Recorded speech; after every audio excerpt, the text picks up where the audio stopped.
Hello again everyone, it's Mr. McAvoy, and today we're going to be reading Chapter 5 of The Boy at the Back of the Class. So let's just find the page.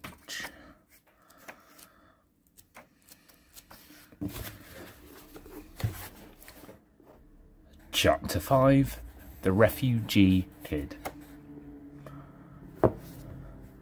When I got home that night, I stayed up for as long as I could and waited for my mum to come back from work. It's always 9:30 by the time she gets in on Mondays, because Mondays are late nights at the library. I'm supposed to be in bed by then, or she gets cross, but I didn't mind being told off, not if it meant I could find out what had made the new boy a refugee kid and why Mrs. Grimsby thought they caused trouble and took people's jobs all the time. On the bus home, Michael said refugee kids came from big tents in the desert, but then Josie said that no one was allowed to live in tents in England except for when they were going on a camping trip because it was against the law. And Tom said he'd heard of refugees on the television but couldn't remember why they were running away, and that England didn't have any deserts with lots of tents in it anyway. It was all very confusing. But I knew my mum would know because she works in the library, and libraries have books about everything. My mum is amazing and the most cleverest person I know. Even cleverer than Mrs. Khan. She works 2 jobs. She's a librarian during the week, and on Saturdays she's a carer. She looks after people who can't eat or walk or remember things properly anymore, or who are too sick to live on their own. Because Mum has to work all the time, I don't get to see her lots, except on Sundays. Sundays are our special adventure days. We used to have them all the time with my dad. Whenever he had a day off, he would wake us up early, pack a lunch, and we set off in the car for an adventure. Usually to the seaside or a safari park, or if the weather was cold, for bowling or a movie. We can't really afford to do any of those things now, because when I was 6 years old, my dad died in a car crash. Sometimes I worry that I'm forgetting him. Even though I miss him every day, but when I think hard and dive right down into the deepest part of my brain, he's still there. He was the funniest dad anyone could ever have. He used to be a carpenter and loved to build things out of whatever he could find. This is what Dad looks like in my memory.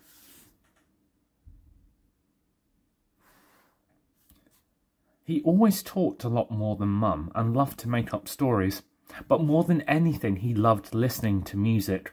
He had a huge music collection, and he was always fixing the old-fashioned record player my grandfather had bought for him for his 13th birthday.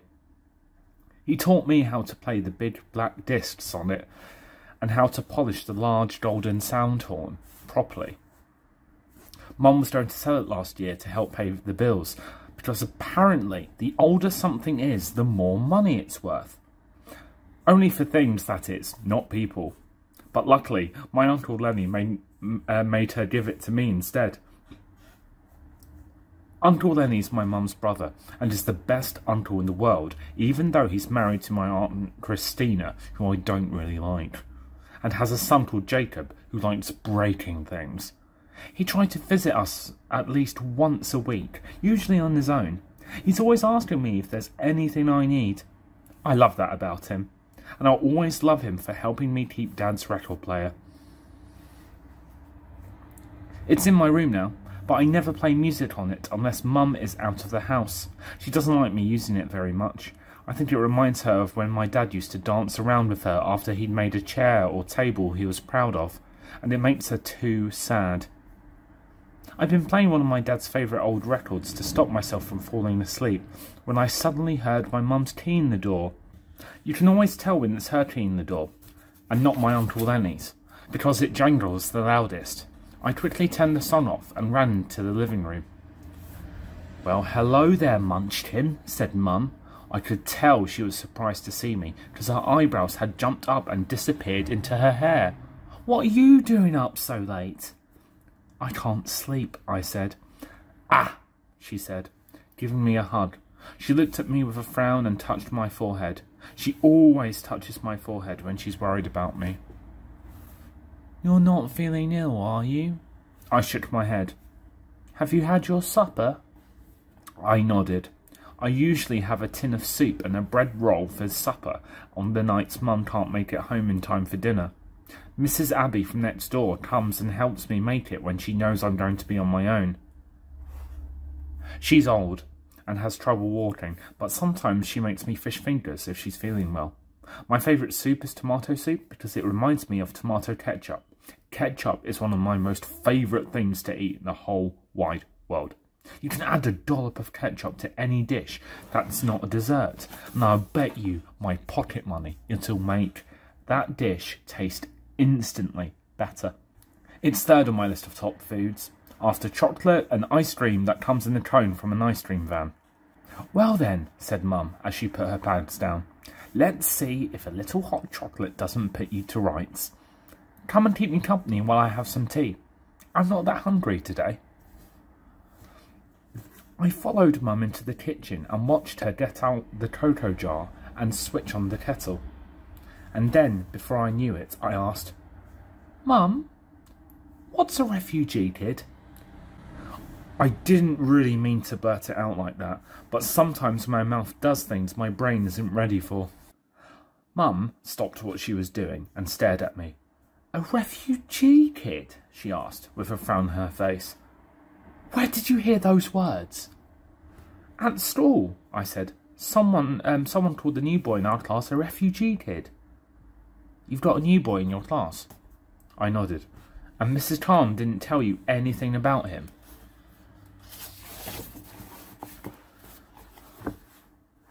I shook my head.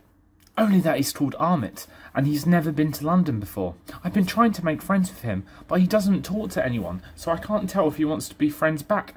I see. Mum fell silent. She poured milk into the milk pan and waited for it to heat up. I knew she was thinking about something serious, because she was rubbing her chin a lot. Mum only ever rubs her chin when she's about to say something serious. Mum? I whispered. But Mum stayed silent, which made me start to worry. Mum usually answers my questions right away. Maybe what Mr. Brown had called the new boy wasn't a nice thing to call him at all. While I waited for my hot chocolate, I went and sat down in my chair and looked out the window.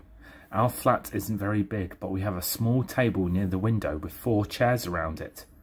I always sit in the chair next to the fridge because I like being able to open the fridge door without getting up. It's like looking into an extra room in the house, but one that's filled with food instead. Whenever I go to my Uncle Lenny's house, I always look in his fridge. Because his one is so big it almost touches the kitchen ceiling. If he had to, my Uncle Lenny could live in his fridge. He'd have to take out all the shelves and things, but he could definitely live in it, standing up if he wanted to. I think it's good to have a fridge that's big enough to stand in. It means you'll never run out of food like we do sometimes. And if you do, you can go and have a wander in it. When Mum had finished making the hot chocolate and her tea, she sat down in the chair which is opposite mine and took out 2 lumps of sugar from the sugar jar. Keeping them balanced on the spoon, she slowly swirled them into the tea in little circles. We both watched them get smaller and smaller until they disappeared. Mum, can you tell me then? What's a refugee kid? I mean, where do they come from? Mum gave me a look.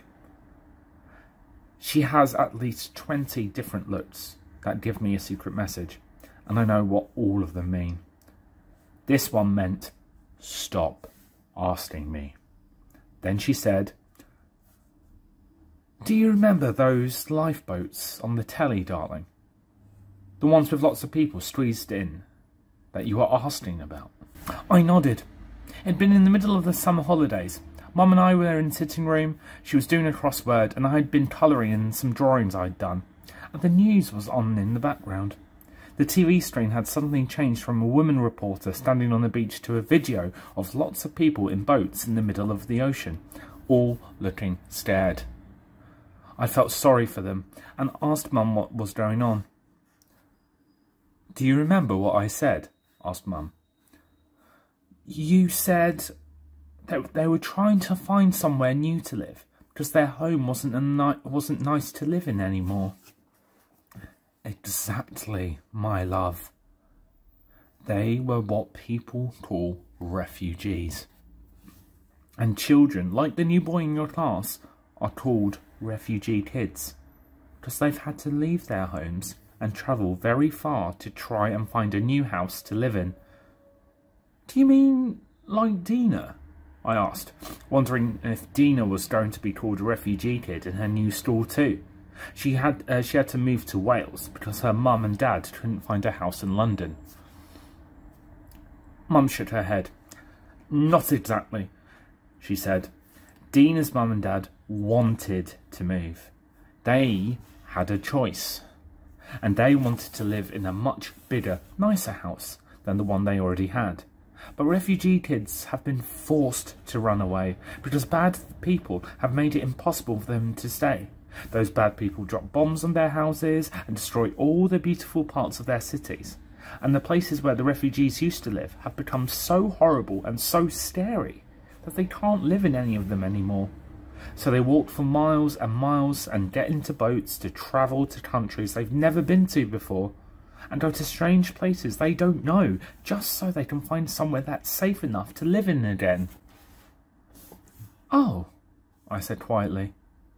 I wondered what the refugees had done to make the bad people so angry. Last year, 2 first graders in school had tripped over Brendan the bully to get back at him for chasing them, which made him so angry that he smashed open their lunchboxes and stomped on all of their food. "What did the refugees do to make the bad people want to hurt them?" I asked, thinking it must have been something very bad to make someone want to drop a bomb on their houses.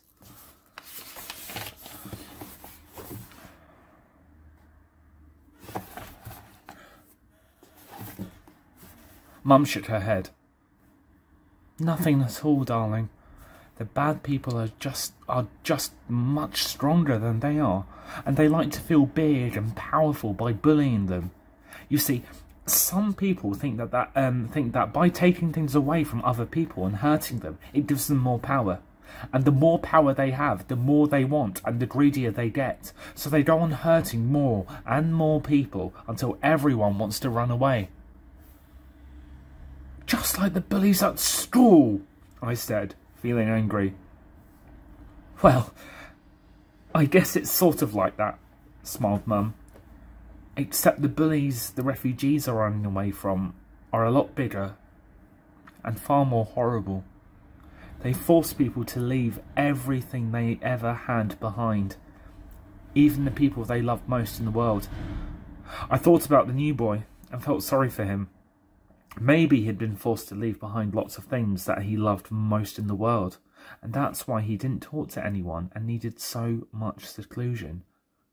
I tried to think of what I would leave behind if I had to run away from lots of bullies, but I couldn't decide. All I know is that I could never leave my dad's record player behind,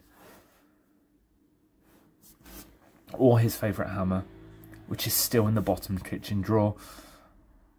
Mum got up and took her mug to the sink. "Now, I know you want to make friends with this new boy, but you mustn't be too eager. He needs lots of time and space first, okay?" I nodded, even though I didn't really understand what she meant. If I was the new boy, I would use up all my time to make as many new friends as I could, especially if I'd just run away from bullies that were bigger and more horrible than the bullies at school. I wondered if I should tell my mum about all the lemon sherbets and white mice and the orange with the smiley face I'd given him. But then she said, "This world has never been kind to refugees," in a sad way. She sounded just like she did whenever she talked about my dad. So even though I wanted to ask her at least 4 more questions, I decided not to say anything else. Now, drink up and off to bed, and I'll come tuck you in just a few minutes. Mum came and ruffled my hair. She always ruffles my hair when she wants me to think she's happier than she really is. I drank the rest of my hot chocolate just as quickly as I could and ran to bed. Mum only ever tucks me into bed when she's home early, so this was a special treat. I love being tucked into bed, even more than I love beating everyone else in a race or scoring a goal. It's the best feeling in the world to be wrapped up all warm and fuzzy in a blanket by someone you love more than anyone else on the planet, and who loves you right back. As I lay waiting for Mum to come in, I thought about all the things she had said about the bombs and the boats and the bad people who were so greedy that they made everyone want to run away from them.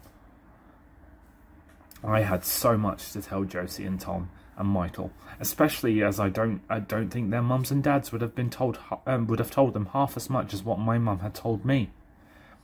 It's one of those things I love most about Mum. She always tries to answer my questions, no matter how tired she is or how hard my questions are, and she always tells me the absolute truth. Michael's parents are always saying, "Not now, dear," or "We'll tell you when you're older." And Josie's mum keeps telling her that girls are meant to be quiet and not to ask too many questions. But my mum never says anything like that to me. I think it's because of all the books she reads. My mum says the best books leave you with more questions than answers, and that's the fun part. You have to try and find the answers for yourself somewhere else. And Dad used to say that the more questions you ask, the more clever you'll be, because that's the only way you'll ever know more than you already do. I think this is the first time in my life that I've ever wanted to be extra clever about anything, because by the time Mum had come to tuck me in for the night, I had a long list of questions in my head that I wanted to ask the new boy. 11 exactly. This is what they look like. My 11 questions. Question 1. Where did you have to run away from? Question 2. What language do you speak? Question 3. Who's the woman in the red scarf? Question 4. Do you have any brothers or sisters? Question 5. What did the bullies do to make you run away? Question 6. Did you have to get on a boat like the people on the news? Question 7. What sports do you like best? Question 8. What's your favourite fruit? Question 9. How far did you have to walk to get away from the bullies? Question 10. Do you like it here or do you miss your old house more? And question 11. Do you have a best friend? My 11 questions would help me know everything I needed to know about the new boy so that I could be his friend. And I was going to find out the answer to every single one of them. Right, so that was a lovely chapter that we've just read. And I'll see you when we read chapter 6.